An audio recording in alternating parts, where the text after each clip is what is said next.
Hello everyone, welcome to our YouTube channel. दोस्तों, हम लोगों ने एटॉमिक स्ट्रक्चर का एक पार्ट किया था। आज ये दूसरा पार्ट है जिसमें हम लोग देखने वाले हैं क्वेश्चन। तो चलिए स्टार्ट करते हैं। क्वेश्चन नंबर फर्स्ट है, calculate the energy of the first stationary state that is n is equal to 1 of Li2 plus ionization energy of He plus is 19.6 into 10 to the power minus 18 joule पर atom. Hindi में इसको देखिए, Li2 plus की first विरामावस्था यानी n is equal to 1 की ऊर्जा परिकलित कीजिए। He प्लस की आयनीकरण ऊर्जा 19.6 गुणे 10 के घात माइनस 18 जूल पर एटम है। तो अब देखिए, इस क्वेश्चन को हमें क्या करना है, सॉल्व करना है। तो बहुत आराम से देखिएगा, कोई भी जल्दबाजी नहीं है। जो He प्लस की ऊर्जा है, He प्लस की एनर्जी है, ध्यान से देखिएगा। He प्लस की एनर्जी, इसको हम लिखना चाहें तो क्या लिख सकते हैं कि हाइड्रोजन की एनर्जी और इंटू n स्क्वायर लिख सकते हैं। ठीक ऐसे ही, अच्छा, n स्क्वायर नहीं, सॉरी, जेड स्क्वायर होता है। ठीक ऐसे ही हम क्या कर सकते हैं लिथियम के लिए, तो एनर्जी ऑफ Li2 प्लस, यहाँ पे हम लिख सकते हैं जेड स्क्वायर और इंटू ई एच। बोलिए, कोई समस्या नहीं ना। यहाँ से हमें हीलियम की दी हुई है तो लिथियम की एनर्जी फाइंड करनी है। तो यहाँ पे देखिएगा, energy of Li2 plus is equal to, यहाँ पे एनर्जी ऑफ हीलियम एटम है, माने कि 19.6 गुणे 10 के घात माइनस 18 कर देते हैं। और यहाँ पे जो जेड स्क्वायर है किसका, ये लिथियम के लिए है, ये इधर जाएगा, यानी 3 त्रिजा 9 यहाँ पे हो जाएगा। और जो यहाँ पे हाइड्रोजन का है, सॉरी हाइड्रोजन नहीं, ये हीलियम का है, ये डिवाइड करेगा, यानी कि कितना हो जाएगा, 2 टू जा 4। अच्छा, यहाँ पे 3 3 जा 9 लिखना था, 2 टू जा 4 हो जाएगा। अभी देखिए, 4 से इसको डिवाइड कर दीजिए तो क्या हो जाएगा, 4 गुणे 4 16 हो जाएगा, और 4 9 36 के हो जाएगा। यहाँ पे आप मल्टीप्लाई कर दीजिए, 9 का टेबल पढ़िए, 9 9 81, यानी 9 9 81 और 9 चौक 36, और ये बन जाएगा 44। एक डिजिट पर डेसिमल लगा दीजिए, इंटू 10 टू दावर माइनस 18 आएगा।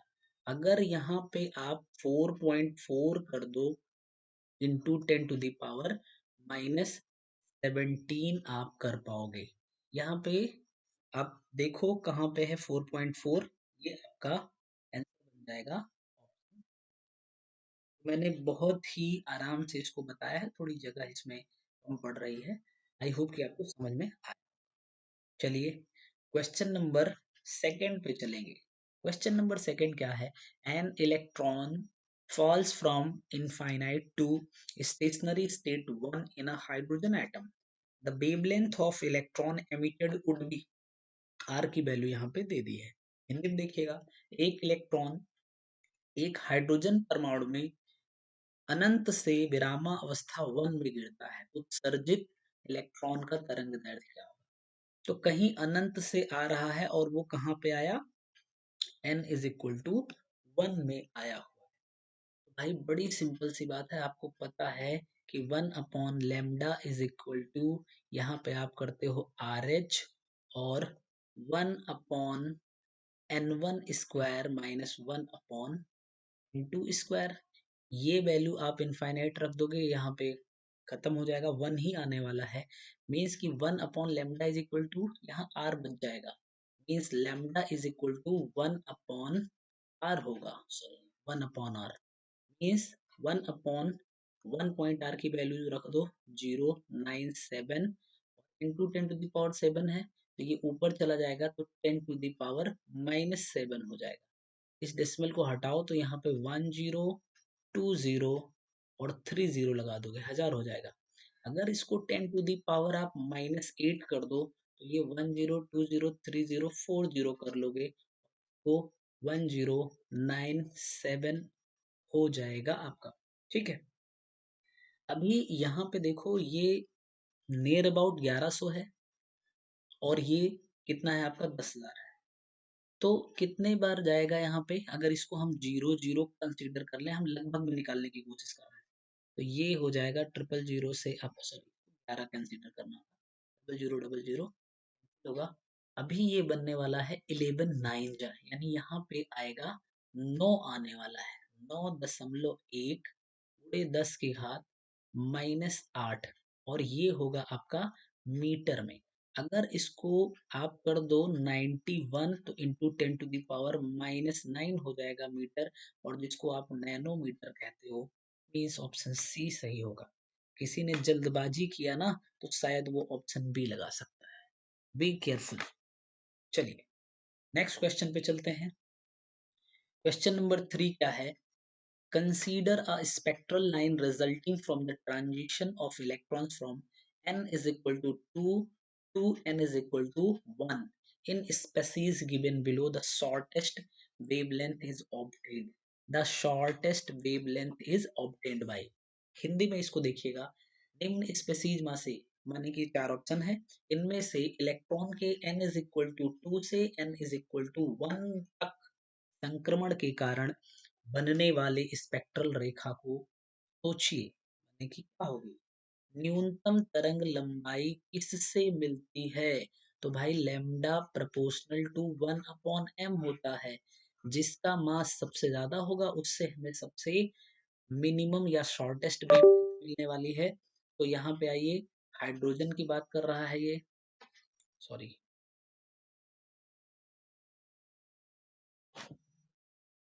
एक सेकेंड,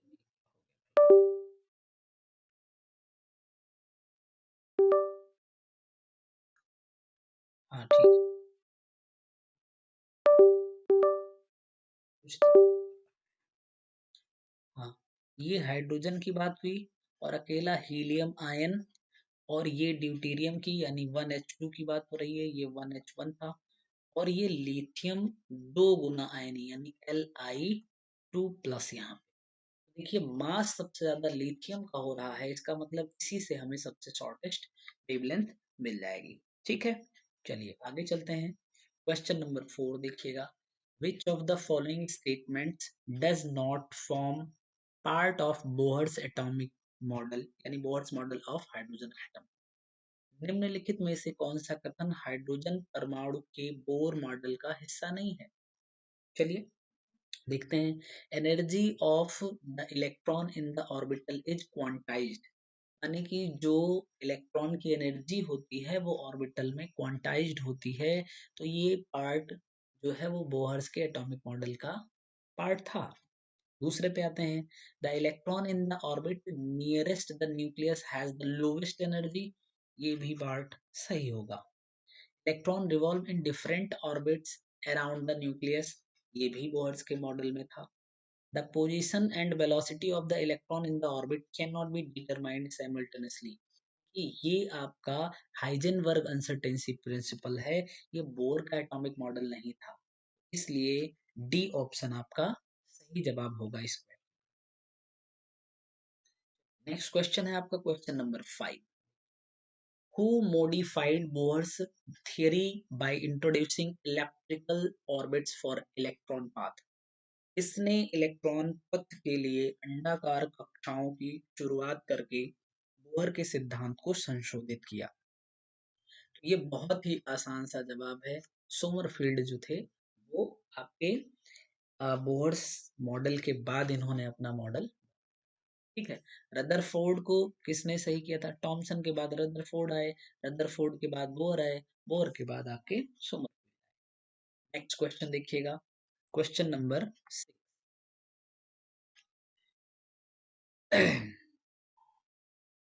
क्वेश्चन नंबर 6 क्या कह रहा है? इफ चेंज इन एनर्जी यानी del E is equal to 3 × 10⁻⁸ joule, और यहाँ पे h की वैल्यू गिवन है 6.64 × 10⁻34 जूल सेकेंड, और c की वैल्यू गिवन है यानी स्पीड ऑफ लाइट। तो आपको बताना है प्रकाश की तरंग दैर्ध्य क्या होगी। ठीक है, आसान सी बात है। आप देखिए क्या लिख सकते हैं, del E is equal to यानी change in energy, H nu कहते हो, इसी को एच सी बाई लैम्डा आप बोल सकते हैं। आपको कैलकुलेट करना है lambda. Lambda is equal to क्या बनेगा, H C by del E. H क्या है, 6.64 इंटू 10⁻⁻34। ठीक है, ई कितना है, 3 इंटू 10⁻8। ठीक, और डेल ई क्या है आपका, 3 इंटू 10⁻⁻8। इस 3 से इस 3 को कैंसिल कर दो, ये -8 ऊपर जाएगा तो 8 हो जाएगा, +8। देखिए 8 8 16, यानी 34 में से 16 हटाओगे आप तो कितना मिलने वाला है, 10⁻−18। और ये है आपका 6.64। अब यही होना चाहिए। अच्छा, क्या निकलेगा यहाँ पे, अगर यूनिट देख लो तो यहाँ पे ये जूल का है, ये जूल सेकंड का है, और ये मीटर पर सेकंड का है, तो केवल मीटर निकलने वाला है। अब देखिए यहाँ पे इसने एंगस्ट्रम में सब जगह वैल्यू दे दी है। अगर एंगस्ट्रम में आप करोगे तो यही वैल्यू रहने दो, यानी कि 6.64 इंटू, एंगस्ट्रम का मतलब 10⁻−10, यहाँ से 10 निकाल लो तो बचेगा कितना, 10⁻−8 एंगस्ट्रम। मीन्स की आपका कौन सा जवाब सही होगा, सी ऑप्शन सही बन जाएगा। ठीक है, देखिए इसमें थोड़ा सा मीटर और एंगस्ट्रम में झगड़ा था, झगड़ा इन द सेंस कि कन्वर्जन था बस, और सिंपल सी कैलकुलेशन। नेक्स्ट क्वेश्चन पे आएंगे, क्वेश्चन नंबर 7 देखिएगा।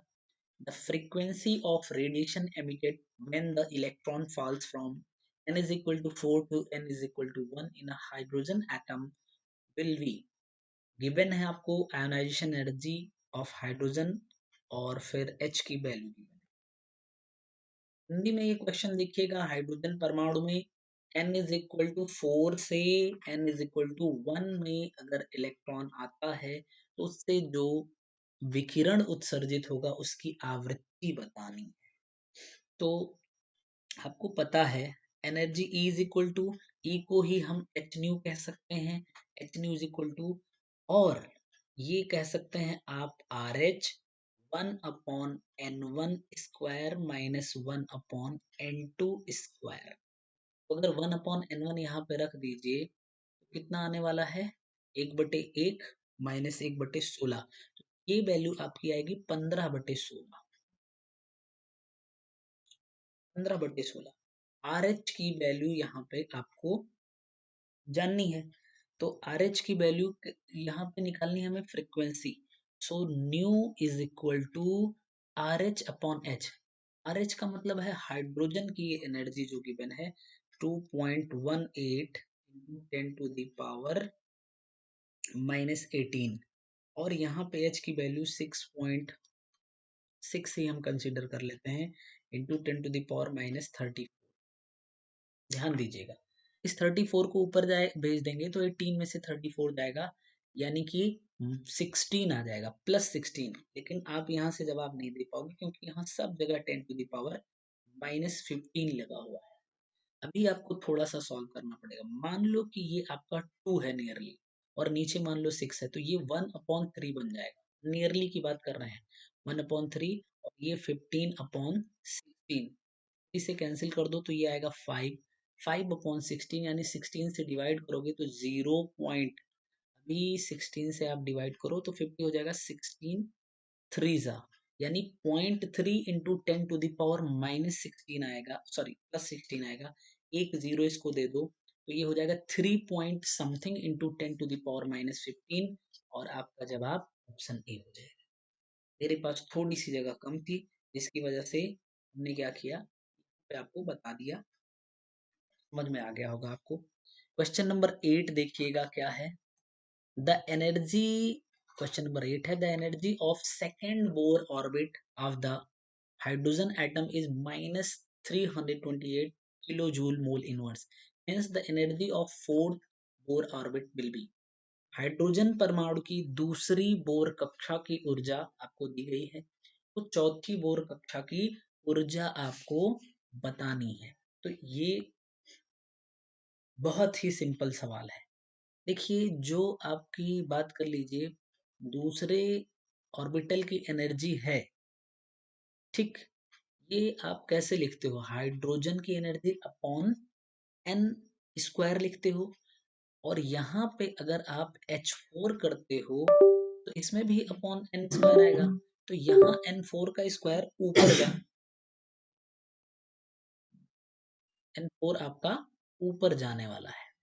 इसका मतलब क्या हो रहा है कि यहाँ पे आप क्या लिख सकते हैं, N4 का स्क्वायर अपॉन N2 का स्क्वायर। चौथी की बात हो रही है तो यहाँ पे 14 स्क्वायर अपॉन 2 स्क्वायर, तो ये 16 अपॉन 4 माने कि 4 हो जाएगा। आपको दूसरे के दिया हुआ था, यानी E4 is equal to E2 upon 4 आ जाएगा, यानी कि 328 अपॉन 4 कर दोगे तो ये हो जाएगा 8, मीन्स कि डी ऑप्शन आपका सही बन जाएगा। ठीक है, चलिए नेक्स्ट क्वेश्चन देखते हैं। Question number 9, the energy absorb by each molecule, A2 कोई मॉलिक्यूल है, वो एनर्जी एब्जॉर्ब कर रहा है 4.4 इंटू 10⁻⁻19 जूल का, और जो बॉन्ड एनर्जी पर मॉलिक्यूल है ये 4.0 या 4 ही कह सकते हैं इंटू 10⁻⁻19 जूल है। तो काइनेटिक एनर्जी मॉलिक्यूल की क्या होगी? अभी देखो, इतनी एनर्जी अब्सॉर्ब किया जिसमें से बॉन्ड ब्रेक करने के लिए ये ऐसा कुछ रहा होगा, मान लीजिए बॉन्ड ब्रेकिंग में इतनी खर्च हो गई, बची कितनी, इस 4 को थोड़ी देर के लिए हटा दो, ये 0.4 इंटू 10⁻⁻19 जूल एनर्जी बची। अब इन दोनों को दो पार्ट में डिवाइड कर दो, तो ये 0.2 इंटू 10⁻⁻19 जूल इस एनर्जी से ये मूव करने वाले हैं। अभी इसको 2 इंटू 10⁻⁻20 जूल भी आप लिख सकते हैं, और आपका ऑप्शन ए जो है वो हो जाएगा। ठीक है, चलिए नेक्स्ट क्वेश्चन पे चलेंगे। एक परमाणु के चौथे ऊर्जा स्तर में परमाणु कक्षकों की कुल संख्या है, the total number of atomic orbitals in fourth energy level of an atom. Fourth energy level की जब बात हो रही है, n इज इक्वल टू 4, यहाँ पे s सबसेल भी होगा, p सबसेल भी होगा, d सबसेल भी होगा और f भी होगा। इसमें number of orbital 1 odd number में चलते हैं, यहाँ पे 1, 3, 5 और 7, तो ये कितना हो जाएगा, 16 ऑर्बिटल आपके n इज इक्वल टू 4 में। ठीक है, चलिए क्वेश्चन है question number 11, the energies E1 and E2 of two radiations are 25 electron volt and 50 electron volt respectively. The relation between their wavelengths, that is lambda 1 and lambda 2 will be। अभी आप देखो, जो energy होती है E is equal to, इसको हम क्या लिख सकते हैं, एच सी बाई लेमडा, यानी E1 प्रोपोर्शनल होगा 1 अपॉन लैम्डा 1 के लिए, और यहाँ पे अगर E2 कर देते हैं तो ये 1 अपॉन लैम्डा 2 हो जाएगा, जिसको अगर हम लिखना चाहें तो ये लैम्डा 2 अपॉन लैम्डा 1 बन जाएगा। सवाल आपका हो चुका है कंप्लीट। कैसे? ऐसे, इसको हम लिखते हैं लैम्डा 1 अपॉन लैम्डा 2, तो इज इक्वल टू हो जाएगा हमारा E2 अपॉन E1। E2 का मतलब 50 इलेक्ट्रॉन वोल्ट और E1 का मतलब 25 इलेक्ट्रॉन वोल्ट, ये आया 2, means lambda is equal to 2 lambda 2, यही आपका ऑप्शन बन जाएगा, जो कि डी ऑप्शन सही करेगा। ठीक है, नेक्स्ट क्वेश्चन पे चलेंगे। Question number 12, what is the value of electron gain enthalpy of Na plus if electron, ये आपका आयोनाइजेशन एनर्जी जो है, first ionization energy of sodium is 5.1 electron volt. देखिए Na प्लस की जो इलेक्ट्रॉन लब्धि है उसका मान क्या होगा, अगर Na का फर्स्ट जो आयोनाइजेशन पोटेंशियल है वो 5.1 इलेक्ट्रॉन वोल्ट है। बहुत ही आसान सी बात है कि इसमें आपका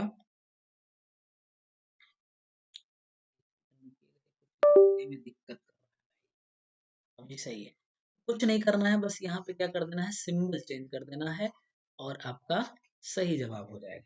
ठीक, चलिए आगे क्वेश्चन पे। Question number 13, according to the Bohr's theory, which of the following transitions in the hydrogen atom will give rise to the least energetic photon? Bore सिद्धांत के अनुसार हाइड्रोजन परमाणु में निम्नलिखित में से कौन सा संक्रमण सबसे कम ऊर्जा को जन्म देता है?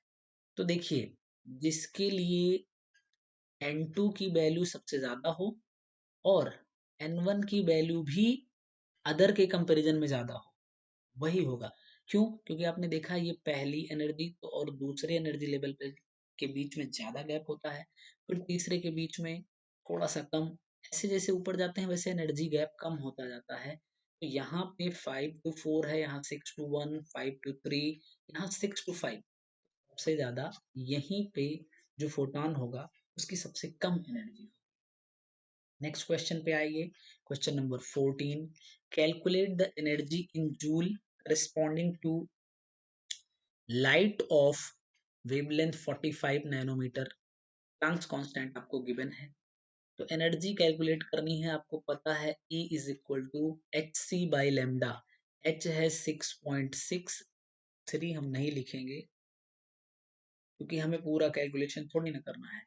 C है 3 × 10⁸ यहाँ पे आ जाइए 45 इंटू नैनोमीटर है तो 10⁻⁻9 मीटर लिख लीजिए। 3 से इसको कैंसिल कर दीजिए तो ये आ जाएगा आपका 15। ये -9 ऊपर जाएगा तो 8 + 9 17 हो जाएगा। 34 में से 17 हटाओगे तो ये ध्यान से देखिए आपका बनने वाला है 66/15 मल्टीप्लाइड बाई 10⁻−18। इससे आप डिवाइड करो तो 15 से 15 चौको 60 और 15 चौको 60, ठीक। और यानी कि इंटू 10⁻−18। देखिए हमने इस 3 को नहीं लिया था, इसलिए 4.4 तो जाना ही जाना है। 10⁻18 लिख लीजिए माइनस का, और ये बी ऑप्शन आपका सही हो जाएगा, ठीक। कैलकुलेशन को हम आसान बनाने के लिए नियरली निकालते हैं कई बार। क्वेश्चन पे देखिएगा, the spectrum of helium is expected to be similar, यानी हीलियम उनके स्पेक्ट्रम के समान होने की उम्मीद है। ये हीलियम है, हीलियम में इलेक्ट्रॉनों की संख्या 2 हुई। अब जहां पे इलेक्ट्रॉन 2 हो जाएंगे वहीं सिमिलर हो जाएगा। हाइड्रोजन में आपका 1 इलेक्ट्रॉन है, लिथियम में 3 होता है, एक निकल गया 2 बच गया। यहाँ पे तो 11 है और यहाँ 2 में से एक चला गया 1, यानी कि बी ऑप्शन आपका सही बनेगा। नेक्स्ट क्वेश्चन पे आइए। Question number 16, wavelength associated with electron motion, तरंग दैर्ध्य इलेक्ट्रॉन गति से जुड़ा हुआ है। आप कहते हो लैम्डा प्रोपोर्शनल टू 1/v, एम बी लिखते हो ना। इसका मतलब अगर v जो है ये मैक्स होगा तो लैम्डा जो है वो मिनिमम होगा। तो लैम्डा जो है वो क्या करेगा, डिक्रीज करेगा अगर बी मैक्स यानी इंक्रीज करेगी। लैम्डा इंक्रीज करेगा, स्पीड इंक्रीज करेगी, ये गलत है। रिमेन सेम, ये भी गलत है। डिक्रीजेज यानी लैम्डा डिक्रीज करेगा अगर स्पीड इंक्रीज करेगी, तो ये आपका सही जवाब आएगा। चलिए नेक्स्ट क्वेश्चन पे आएंगे। क्वेश्चन नंबर 17 है, ratio of radii of second and first bore orbits of hydrogen atom. तो हाइड्रोजन एटम की सेकेंड और फर्स्ट त्रिज्याओं का अनुपात बताना है। तो सेकेंड की त्रिज्या क्या हो जाएगी, जरा ध्यान दीजिए। एन स्क्वायर यानी सेकेंड है तो 2 स्क्वायर r0 लिख सकते हैं हम। ये हमारा r2 और r1 में रिलेशन बताना है।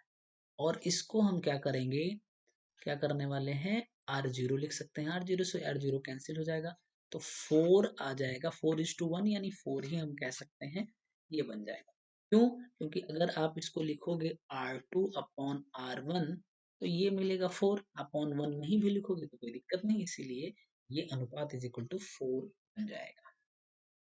नेक्स्ट क्वेश्चन देखिएगा, question number 18, according to Bohr's principle the relation between principal quantum number and radius of the orbit. Principal quantum number n और रेडियस में क्या रिलेशन होता है। तो जो रेडियस होती है ना, आपने देखा है रेडियस ये प्रोपोर्शनल है n²/z के, इसका मतलब n² भी ऑप्शन सही हो जाएगा। नेक्स्ट क्वेश्चन पे चलते हैं।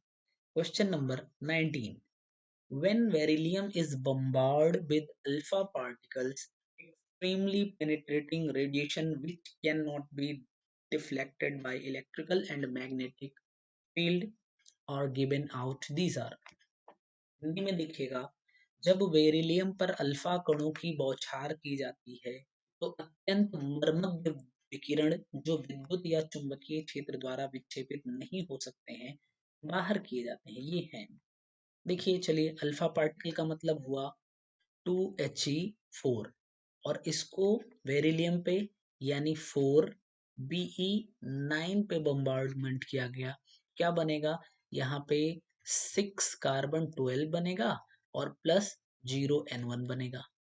ठीक, आपने न्यूट्रॉन की डिस्कवरी में इसको देखा होगा। तो जब यहाँ पे कार्बन के साथ में न्यूट्रॉन बन रहे हैं, इसका मतलब अ बीम ऑफ न्यूट्रॉन जो है वो फॉर्म हो जाएगी। यही आपका सी ऑप्शन सही होगा। नेक्स्ट क्वेश्चन पे आते हैं, question number 20। When an electron drops from a higher energy level to a lower energy level, higher energy level से अगर कोई लोअर एनर्जी लेवल में आ रहा है तो क्या होगा, ध्यान से सुनिएगा। यहाँ से अगर आएगा तो एनर्जी को एमिट करेगा एच न्यू के फॉर्मेट में। ऑप्शन ए है एनर्जी इज एमिटेड, आगे कुछ पढ़ने की जरूरत नहीं है, फिर भी पढ़ लीजिए भी।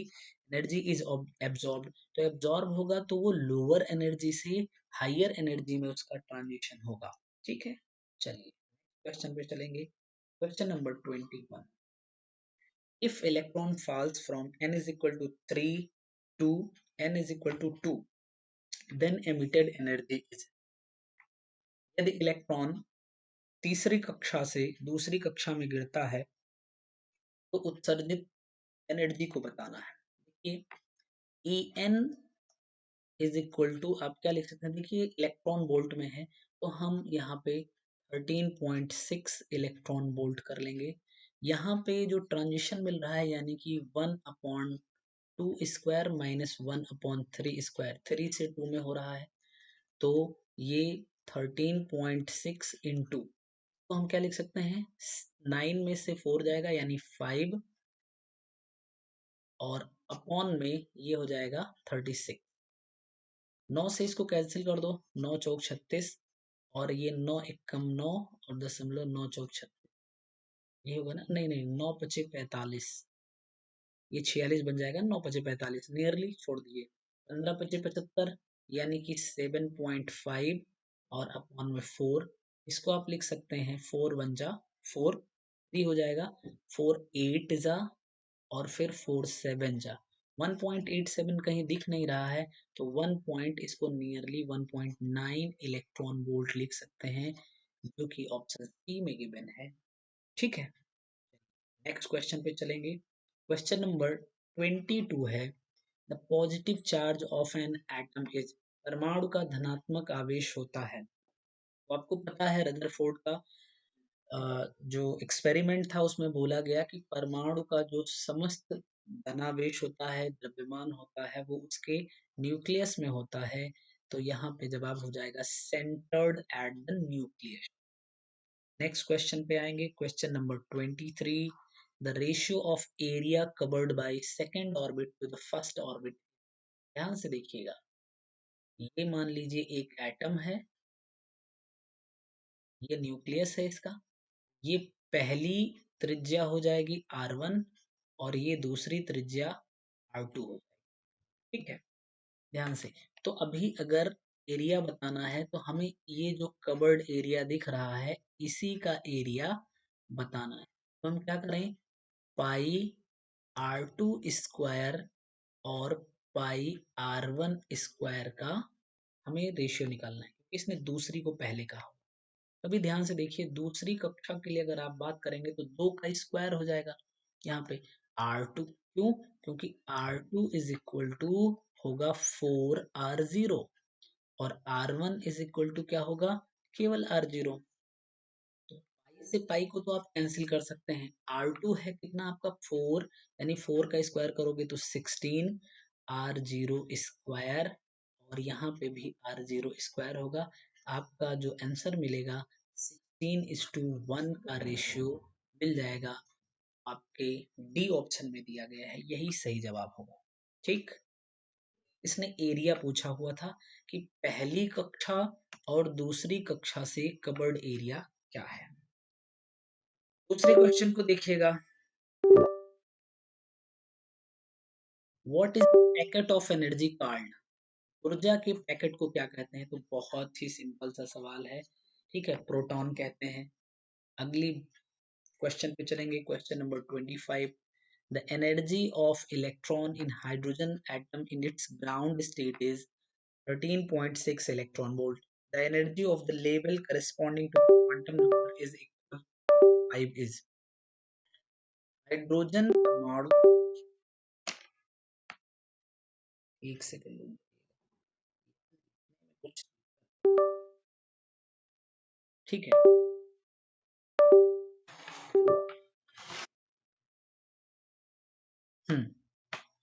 हाइड्रोजन परमाणु में इसकी जमीनी अवस्था में इलेक्ट्रॉन की ऊर्जा 13.6 इलेक्ट्रॉन वोल्ट है। 5 के बराबर क्वांटम संख्या के अनुरूप स्तर की ऊर्जा ज्ञात करिए। बहुत सिंपल सी बात है, ऊर्जा कितनी है 13.6 का अपॉन एन स्क्वायर होता है, एन यहाँ पे 5 कर दिया, 5 का स्क्वायर कर दो 25 हो जाएगा। आप देखिए यहाँ पे पॉइंट लगा दीजिए, इस पॉइंट को थोड़ी देर के लिए भूल जाइए अभी, क्योंकि आपने पहले ही पॉइंट लगा दिया, तो 136 हो गया। 25 5 जा 25 पंचे 125 होता है, 11 बन जाएगा, यानी 110 हो जाएगा, तो 25 चौका 100.50 इलेक्ट्रॉन वोल्ट ये सही हो जाएगा। नेक्स्ट क्वेश्चन को देखेंगे, the energy of a radiation of wavelength 8000 angstrom is E1 and energy of a radiation of wavelength 16,000 angstrom is E2. What is the relation between these two? Hindi में देखिएगा question को, कह रहा है 8000 एंगस्ट्रम तरंग दैर्ध्य के विकिरण की ऊर्जा E1 है और तरंग दैर्ध्य 16,000 एंगस्ट्रम के विकिरण की ऊर्जा E2 है, इनके बीच में संबंध बताओ। बहुत सिंपल सी बात है कि जो E1 है और अपॉन E2 है, इनमें क्या रिलेशन बनेगा, लैम्डा 2, यार एक सेकेंड,